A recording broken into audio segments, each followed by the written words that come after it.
Avliyo haqida keladi, kar odam bo'lgan ekan. Bir kun burchakda chivin g'ing'illayotganda o'rmonchi yugasiga ilashib qoldi. Hali joyga bunday qaraganlarni yonida odam bilib qolgan ekan, kar bo'lmagan ekan odam.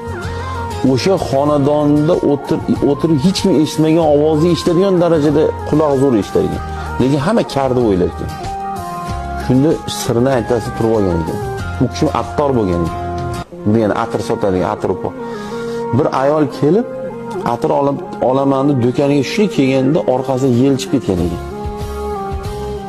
Orqadan yel chiqib ketgan ayoldi. Hali ayol qizarib, bo'zarib, hijolat bo'lib endi keppagan, hali yel chiqib ketdi. Qizari hali nimadan bitta narsani atir so'raganda balandroq gapiring degan.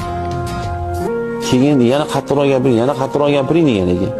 Yana ham qattiqroq gapiring. Rosa baqirib gapirganda, ha, mana deb olib berganda hali ayol shunaqangi xursand ketgan ekan, buni eshitmabdi.